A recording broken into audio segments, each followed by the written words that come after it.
You know a relationship's getting serious when someone starts asking for your password, especially if that password unlocks your savings account. This gem comes from r/AITA, where romance meets accounting confusion. So my girlfriend and I moved in together this summer.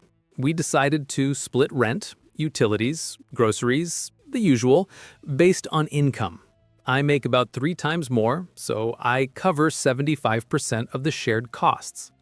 Everything was balanced, or at least it looked that way, until she started realizing her paycheck wasn't stretching far enough. Between her car payments, student loans, and credit card debt, her side of the month looked like a financial obstacle course. Meanwhile, I had a bit left over. Not yacht money, just savings. Money I put away for the future. I even have a small fun account to buy myself things without guilt. Then came the pitch. She said we should combine our income so we'd both end the month with something to enjoy. I said no. Not angrily, just firmly. I told her splitting expenses proportionally is fair for an unmarried couple.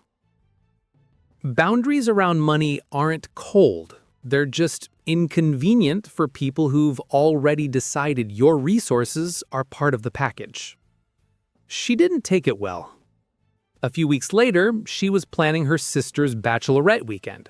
Her sister's fiancé was doing a big bachelor trip in Florida, and I was invited. She couldn't afford her sister's trip, which was smaller anyway, and she mentioned it to her. Here's where logic took a vacation. Her sister asked how I could afford my trip. My girlfriend decided to explain in detail, like full TED Talk, about my income, my savings, and even that I got college paid for through scholarships and a gift from my parents.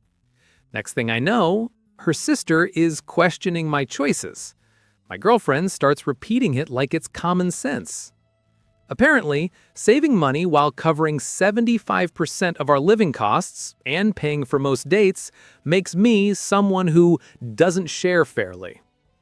I told her I didn't appreciate my finances becoming family discussion material, and that combining accounts was still not happening.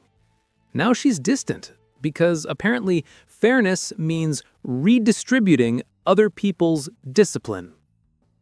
What's fascinating here isn't about money, it's about reframing. The girlfriend doesn't call it access, she calls it equalizing.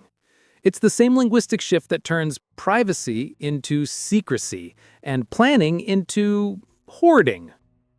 When someone wants your resources, they'll rebrand access as affection. Also notice the data leak. She didn't ask permission to share her financial details, she just did.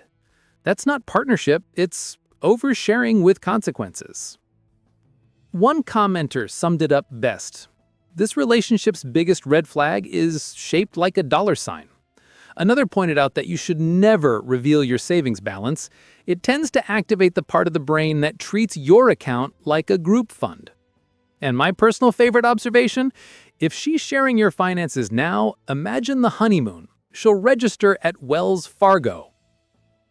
He wasn't protecting money, he was protecting privacy, because love might be blind, but apparently it can still read your bank balance. When exactly did being a couple start meaning auditing each other's assets? After all, he wasn't protecting money, he was protecting privacy, because love might be blind, but it apparently can still read your bank balance. When exactly did being a couple start meaning auditing each other's assets?